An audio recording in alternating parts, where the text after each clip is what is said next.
What's up, everybody? And welcome to another episode. Hit the like button, subscribe to my channel, and share the video. Hit the join button and become a member. Members get exclusive content. Now, I'm trying to see exactly where the camera is at in my phone. I kept taking videos, little short ones, to see where I can look directly into the camera, so it won't look like I'm reading from a script or something. People been saying, man, it look like you're reading from a script. No, sir. It's all right here. And I only do one take. I don't edit, none of that. I just come straight from here, straight from the dome. I know it's hard to believe. I'm built like that. But I'm trying to figure out where I can look directly into the camera. I end up looking at certain, I don't know. Anyhow, hit the bell icon on my channel so that you'll get a notification every time I drop a video.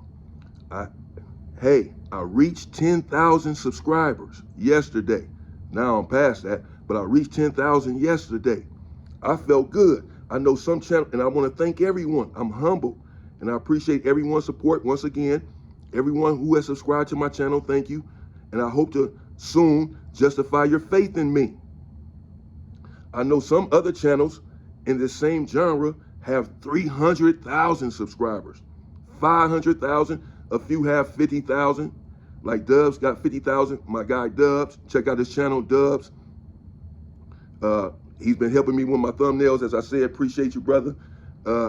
And Chill has over 60,000. But you know, they've been at it for years. I've been at it for a few months. So I felt good and grateful, and I'm happy with the 10,000 that I have right now. I feel like the channel is growing, and I appreciate everyone. Now, I have to clarify a couple of things, or really one thing, before I jump back into part 2 about what happened with them 2 guys packing me out. I'm gonna try to make this brief, because a couple people said last time in the comments that I didn't get to the story. Man, just get to the story, you rambling on. Somebody said I was rambling on. A couple other people said, man, we get it. You got a good vocabulary. You don't have to use big words every time you do a video, man. Dang. Man, these are not even big words. Once you start reading, you'll realize these are really common words. You want me to get up here and talk like what? Yeah, man, so shit. Fuck, shit, man, I don't know, shit. He stabbed him, shit, that was it, shit. So yeah, anyway, y'all, yeah, coming up, yeah, next episode, shit, yeah. Somebody else got hit, shit. Man, get out of here, man. I should not have to dumb myself down to communicate with you. It makes more sense for you to smarten up than it does for me to dumb myself down. I'm not going to do it. Try to keep up.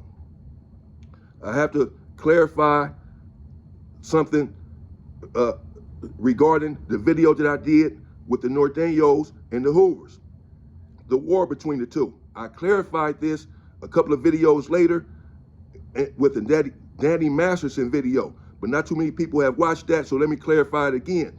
Somewhere in the video I said that it was 1999. That was just a slip of the tongue. That was a mistake. I meant to say 2009. Somewhere in there I also said 2009. I got to Salinas Valley from Corcoran Shoot in May of 2008 from the situation that had happened in High Desert after doing 3 years and some change in the shoot. And I paroled in October of 2009. And this situation with the Norteños was going on and brewing before I had paroled. But the actual riot happened right after I got out. So late October, early November of 2009. So I just slipped up when I said, and I meant to say that the phones were coming in just a couple years prior. So 2007, 2008, and 2009, not 1996, 97, and 98, 99. So that was a mistake, and I just want to clarify that. Some people were saying, oh man, so the Hoovers couldn't even handle the Norteños. Listen, my thing is not braggadocio. I'm not here to gloat or denigrate and disparage anyone or any group. I want to show everyone proper respect. These things that happen behind the wall were just things that happen because of heavy, serious politics, prison politics, and we leave those situations there. I'm not here to come out on the street and come on YouTube and down any group. But make no mistake about it, the Hoovers did not lose that war with the Norteños. I just didn't want to be overzealous in my communication about what happened with that war. Again, and denigrate or disparage anyone. But we did not lose, because you rarely lose when you go on the offensive, which is why I'm so keen about going on the offensive. The homies that we had on the yard were very strong dudes. My G homie, Big Bub from 7-4, who has the Under the Groove podcast, and people been asking me if I'm going to go on Under the Groove and do I communicate with them. Big Bub is my big homie. I was in Salinas Valley with him. Holo Ray, I was in Lancaster with him in 1996. Big Tony Stacy, Big Pretty Tony, they're my super OG homies, bro. So yes, they have love for me and I have love for them. And so it was some strong dudes on the yard. And the Hoovers, we have structure and we have organization, particularly when we have these strong homies, reputable homies that's on the yard. And again, the decision was made to go on the offensive in the situation. And anyone in the Crips came to the Hoovers and said that they would help. That, hey man, we know it's only a few Hoovers on the yard. Because of course, we're cool with some Crips. Even if they're opposition, they're on the yard, we get along with, sometimes we get along with each other as black men. Sometimes I used to do business with all kind of people on the yard. I used to get along and talk to everybody from every group, bro. And so the Crips did come and say, man, nah, it's a race thing, bro. So we got y'all back. We gonna help y'all. We all involved in this. To their credit, they did come. And the homie said, man, we appreciate y'all coming and offering y'all help. It's good to know that at least in this situation, some people have our backs. The blacks have our backs. We have each other's backs, of course. However, we got this. It's only a few of us, but we got this. We gonna handle this ourselves. This a Hoover thing, bro. We got this. They turned down the help. That's what we do. And they attacked the Norteños with weapons, bro. And asked anyone was there, they did not lose. They got the best of the Norteños. It wasn't even close. Again, I just didn't want to go into all of this. But don't get it twisted. The Norteños did respond on the upper yard, and you can say that they got the best on the upper yard. But they're on the yard because they went on the offensive. They're on the lower yard where the homies went on the offensive and attacked them. No, sir. We came out on top in that situation. But again, that's not to brag about any of that. I was trying to circumvent having to convey that message because it's not about that at this juncture. But that did happen. Now that I've made that clarification, let me say someone asked me to say who it is that called the shot for the Hoovers to go from Crips to criminals. He asked 4 long questions. Who is it that called the shots for the Hoovers to go, the 107s to go from criminal back to Crips recently? Why would I divulge that information to you? Understand that Hoover is it's an organization. Hoover is a team, bro. It really has a structure. It's really an organization. It's a team, and I'm a franchise player for that team. And so I'm very cautious and careful about what I divulge. As I said, and as I personally know, most of you are oppositions and have a serious vitriol for Hoovers. So any information that I convey to you can only be used against me, my set, and my comrades. It would not be used to benefit us because you're not there to benefit us. You're there to injure us. Make some sense, man. I would never tell you anything. Let me get back into the part 2, and I'll try to make it a bit brief since I've been rambling on about these 2 dudes packing me out. So I'm there in the hole after they packed me out there on the Pomo, and I closed one of the dude's eyes. I'm gonna have to ask Dubs if he knows this dude's name from A7 Gangsta. If I don't even know if Dubs was there at the time.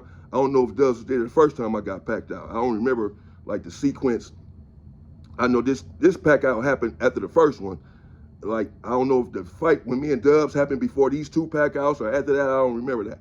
But so I don't know if Dubs was there. I'm gonna see if he remembered this dude's name from A7 Gangsta. I was trying to think of it last night. I think I do remember his last name. But anyhow, I'm there in the hole, and I'm steaming. I'm upset. I'm going over this in my head, and I'm saying, there are Hoovers here on this unit, and none of them have been packed out or attacked by these dudes. They have not even had head-up phase with them. Everybody's pretty much cool and getting along. So why is it that when I get here, everyone wants to fight? And not only fight, they want to pack me out. Who do these dudes think I am? So it was at that juncture that I began to ponder using a weapon, even at the age of 16. I was fed up, and I said, you know what? I'm gonna have to send a serious message in order to put a stop to this. But after thinking about it for a while, I decided that I didn't need a weapon for either one of those dudes. That they were black, even then I had the consciousness, and I said that I would just hurt them without a weapon, even though they were black, because they had attacked me. And my objective was to go straight into the unit, fresh out of the hole, that very day, if not that very moment, and attack both of them dudes. When they came and got me and I packed my stuff and they walked me from the hole to Napomo, and I'm pondering how I'm gonna do this, as soon as I walked through the door, well, when I walked through the door, the homie C-Rat from Five Deuce, he comes to greet me fresh at the door. He's there. He's a young dude. We're all young, as I said. He's a little bit on the shorter side at this time, but he's swole. He lifts weights all day, every day, just like the homie. People be asking me if I know Boo Manson. Yes, I do. We was in juvenile hall together, and he was a 14-year-old dude who was swole in juvenile hall. Well, C-Rat from Five Deuce was the same way. Had long braids, a light yellow homie. He was a strong dude, internally and physically. And as soon as I came to the door, he greeted me and he said, bro, look, don't do nothing. On Hoover, don't do nothing. I know you ready to take off, because, as I said, the first time I got packed out, that same day, I attacked them dudes as soon as I came back to the unit. And I was going to do the same thing in this situation. And so he said, man, look, don't do nothing, bro. We got to holler first on who. Don't do nothing, man. We'll put that on Hoover. I said, all right, bro. But I'm also putting it on Hoover that I'm going to attack these dudes today. So I hope this talk you talking about having is not to talk me out of what's about to transpire. He said, no, that's not what I'm about to do. We gonna holler, bro, and figure this out, but we gonna get them dudes together. So we hollered later on. We were sitting on his bunk. And he said, bro, look, it don't look good for us, for the Hoovers, that you keep doing this by yourself. We couldn't get to it the first time when they packed you out and you came back and you took it personal and you wanted to handle it yourself. And now they even packed you out again. We couldn't get to that situation. And now if you go and attack these dudes by yourself, even though we know it's because you're taking this personal and you believe you can handle it on your own, everyone else is going to look at it and say, man, this dude keep doing all this by himself. Where the homies are, where the Hoovers at? How come they not helping him? So, bro, we got to get involved. We got to attack these dudes ourselves, too.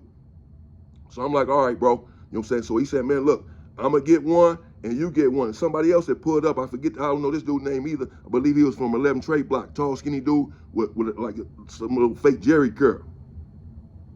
And C-Rat had it in for him. So he was like, man, I'm going to attack him. I wasn't even worried about the dude from A7 Gangster no more. I wanted Famo now. Dude from A7 Gangster, his eye was still swole. Even though I didn't matter, I still would have attacked him.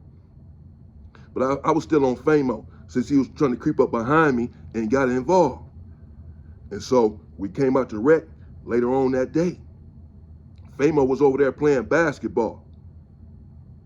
And even then, I was thinking about the method of letting him play and tire himself out before I attack him.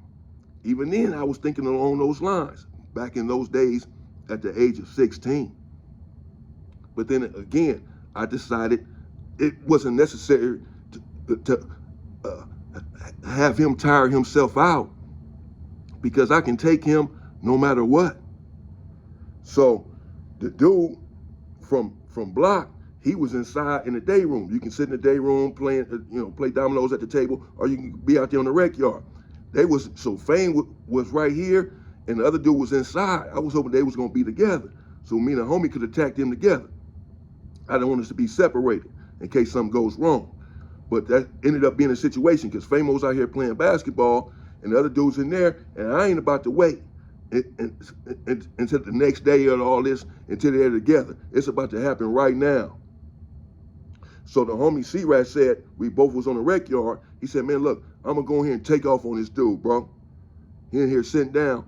I'm going to go in here and take off on him. I'm just going to dope fiend him, he said at first. I said, no, don't dope fiend him, bro, which means you just going to hit him like while he's sitting down or hit him and he don't know that it's coming. I told him, don't do that. You know what I'm saying? Go in there and tell the dude, stand up, bro. We finna squabble, and then rush him. But give him a chance to get up, bro. You know what I'm saying? And then get him. Don't dope fiend him. He said, all right, bro, bet. So as soon as he started walking in there, I walked towards the basketball court, and Famo, he had already been looking at me the whole time, looking at me and C-Rat the whole time we over there talking. The dude from block, he's oblivious to everything that's going on. He's inside. So as C-Rat started walking inside, I started walking towards Famo. He saw me coming, and he basically stopped like in his tracks, like froze. At this time, I'm thinking, I don't know what this dude finna do, so I just ran to get closer to him and started swinging on him. And he swung back like twice, you know what I'm saying?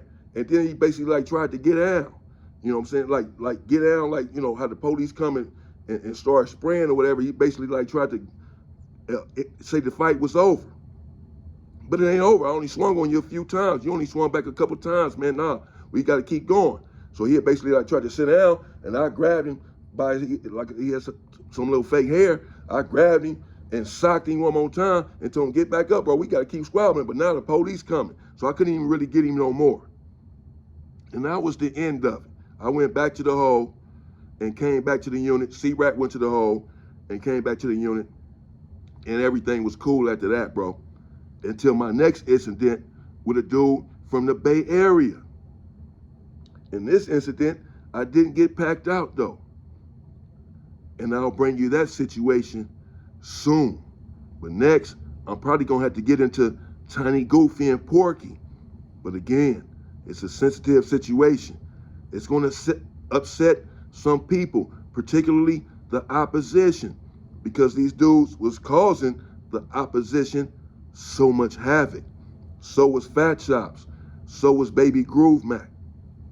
I'm just telling you what it is. And you had some of the opposition that were also strong and causing havoc. But these dudes that I'm speaking of are legendary in the Los Angeles County Jail for the things that they were doing. I'll get into it. In the meantime, thank everyone once again for the 10,000 subscribers. Let's keep it going. We have a lot to get to and build the Go Up movement. Stay free, people. Ooh.